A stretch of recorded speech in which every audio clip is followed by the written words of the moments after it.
China dan Korea Utara sudah secara terbuka bergabung untuk perang besar di masa depan. Buat pertama kali dalam 7 tahun, pemimpin China, Xi Jinping, telah melakukan lawatan mewah ke ibu negara Korea Utara, Pyongyang, dan menyeru untuk memperkukuh pakatan ketenteraan strategik antara kedua-dua negara. Malah, mulai sekarang, Beijing langsung tidak malu dengan hubungannya dengan negara yang dikenakan sekatan itu. Terutamanya selepas sidang kemuncak Donald Trump dan Xi Jinping pada bulan Mei yang menunjukkan bahawa Amerika Syarikat sebenarnya bersedia untuk membuat beberapa kompromi. Inilah realiti baharu. Xi Jinping memberi jaminan kepada Kim Jong-un bahawa China tidak akan berundur daripada tanggungjawabnya untuk melindungi kepentingan bersama Korea Utara dan menyokong pemimpin DPRK itu. Dan beliau menambah, jiran-jiran harus memperkukuh hubungan strategik dan dengan tegas mempertahankan kedaulatan, keselamatan serta kepentingan pembangunan mereka. Dan tiba-tiba, media barat mengakui bahawa ekonomi Korea Utara bukan sahaja berkembang, malah makmur dalam beberapa tahun kebelakangan ini, walaupun barat cuba mengasingkan negara itu. Secara keseluruhannya, mari kita rumuskan lawatan Xi Jinping ke Korea Utara dan bagaimana ia berkaitan dengan pakatan tiga hala antara China, Rusia dan Korea Utara. Nama saya Alexei Pecci dan sebelum kita mula, saya ingin meminta anda untuk melanggan saluran YouTube ini, tekan butang suka, tinggalkan sebarang komen anda dan langgan saluran Telegram saya, Pecci News. Pautannya ada di dalam deskripsi. Di sana, kami memuat naik berita terkini berkaitan video ini sebaik sahaja ia diterima. Jadi, buat pertama kali dalam 7 tahun pemimpin China, Xi Jinping secara terbuka tiba di ibu negara Korea Utara, Pyongyang. Tidak lama selepas sambutan meriah itu, Xi Jinping menyeru supaya memperdalam koordinasi strategik dan kerjasama antara China dan Korea Utara. Menurut beliau, kedua-dua negara perlu memberikan dorongan baru yang kuat kepada hubungan mereka. China bersedia untuk memperluaskan kerjasama dalam bidang seperti ekonomi, perdagangan, pertanian, kesihatan, pembinaan, sains dan teknologi dan yang penting seperti yang dinyatakan oleh Xi Jinping dalam bidang ketenteraan. Saya juga ingin menekankan satu perkara yang sangat penting. Lawatan ini merupakan lawatan luar negara pertama Xi Jinping pada tahun ini dan berlangsung hanya beberapa minggu selepas Xi Jinping secara berasingan menerima Presiden Amerika, Donald Trump, dan Presiden Rusia, Vladimir Putin di ibu negara China. Pemilihan masa ini selaras dengan hasrat Beijing untuk mempersembahkan China sebagai pemain global yang serba boleh di pentas dunia. Dan kini, Xi Jinping ketika berada di Pyongyang menyatakan bahawa China tidak akan berundur daripada komitmennya untuk melindungi kepentingan bersama Korea Utara dan sentiasa akan menyokong pemimpin Korea Utara, Kim Jong-un. Dan seterusnya, saya akan memetik satu kenyataan yang agak membimbangkan daripada Xi Jinping. Tidak kira bagaimana situasi antarabangsa berubah, China akan terus menghargai persahabatan tradisionalnya dengan Korea Utara.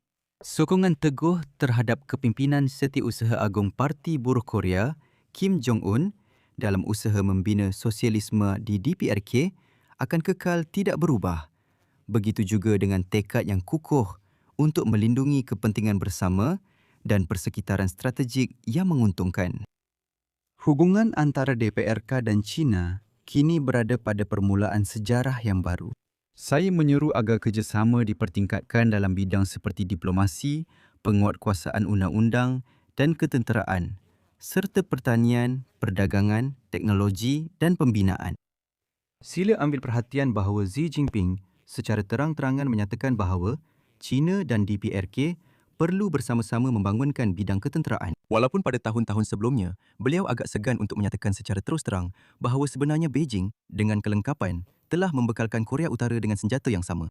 Seterusnya, Xi Jinping menyeru Kim Jong-un petikan untuk menentang hegemoni, autoritarianisme dan segala cubaan serta konspirasi yang bertujuan menghidupkan semula militerisme yang menjadi ancaman kepada keselamatan dan kestabilan serantau. Dan di sini, saya ingin menyatakan bahawa pertemuan antara Kim Jong-un dan Xi Jinping ini mengingatkan kita bahawa Beijing masih menganggap Pyongyang sebagai aset strategik di rantau ini.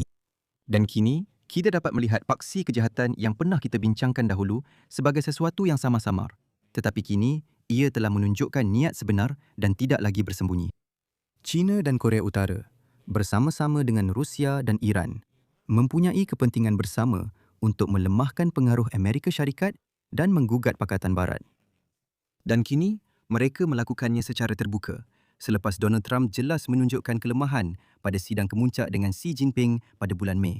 Xi Jinping hari ini juga berjanji untuk bekerjasama dengan Korea Utara dengan tujuan mempromosikan multilateralisme yang adil dan teratur serta globalisasi ekonomi yang inklusif demi mencapai keamanan dan kestabilan serantau jangka panjang bersama-sama. Secara keseluruhannya, Xi Jinping secara terang-terangan mengatakan bahawa kini Korea Utara adalah alat di tangan China untuk mengatur keadaan di rantau Indo-Pasifik.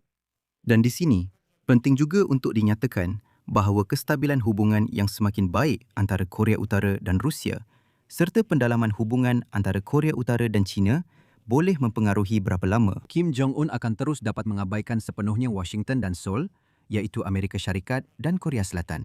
Menjelang ketibaan Xi Jinping, Pyongyang cuba menunjukkan kekuatan dengan mendedahkan rancangan untuk membina pemusnah baharu dan mengesahkan statusnya sebagai kuasa nuklear. Sebagai contoh, Kim Jong-un secara khusus melawat kilang-kilang di mana uranium diperkaya dan berkata bahawa mereka akan meningkatkan kekuatan nuklear mereka.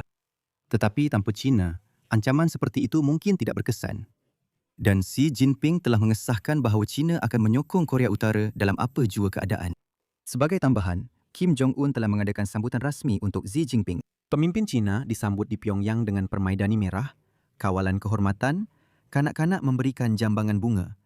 Semua orang kelihatan gembira. Di dataran Kim Il-sung di Pyongyang, tempat perarakan tentera dan sambutan negara diadakan, tembakan meriam sebanyak 21 das dilepaskan. Secara keseluruhannya, semuanya sangat megah dan penuh kemegahan.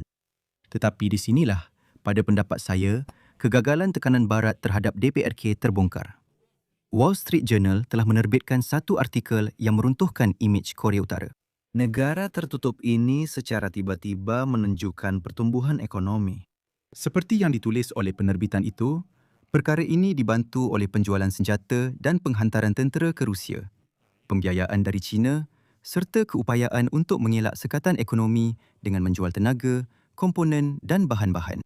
Sebagai contoh, Kim Jong-un telah memulakan ledakan pembinaan di seluruh negara dan pada tahun lepas, Korea Utara telah membina 10,000 rumah baharu di Pyongyang. Ini lebih banyak daripada di Los Angeles atau Chicago. Tetapi di luar ibu kota, Korea Utara masih kekal miskin. Hampir separuh daripada 26 juta penduduknya mengalami kekurangan makanan. Ini adalah laporan rasmi PBB. Keluaran dalam negara kasar, KDNK tahunan, adalah kurang daripada 1% daripada jumlah keseluruhan Amerika Syarikat. Sebagai perbandingan.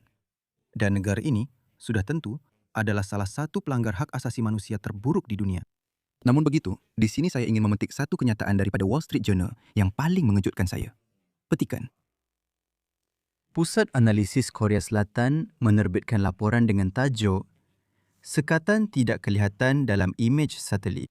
Oleh itu, kemajuan ekonomi Korea Utara yang dinyatakan bukan sekadar propaganda. Aktiviti kapal di loji simpanan minyak Korea Utara yang semakin berkembang telah meningkat dengan mendadak. Banyak tempat letak kereta menjadi lebih penuh. Korea Utara kini lebih terang pada waktu malam.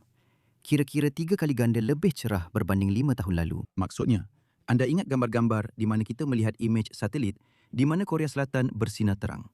Tetapi, imej satelit itu, malangnya, kini sudah tidak lagi mencerminkan realiti. Namun begitu, Korea Utara juga sudah mula bersinar. Dan perhatikan, Korea Utara juga telah berjaya mula mengeksport produk petroleum mereka. Nampaknya, negara itu berada dalam pengasingan. Dilaporkan bahawa kejayaan ekonomi negara itu dicapai kerana mereka telah menghantar peluru dan lebih 15,000 tentera ke perang menentang Ukraine di mana 1/3 daripada mereka telah terkorban atau cedera. Penjualan senjata telah membawa sebab-sebab tertentu.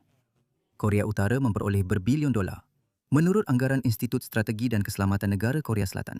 Selain itu, jumlah dagangan dengan China juga telah mencapai tahap tertinggi dalam tempoh 8 tahun. Dan kini, pelbagai jenama China mengiklankan perniagaan mereka di Korea Utara, walaupun ia melanggar sekatan. Akhirnya, sementara Donald Trump membuat kenyataan lantang, China, Korea Utara, Rusia dan Iran semakin membentuk paksi kejahatan itu.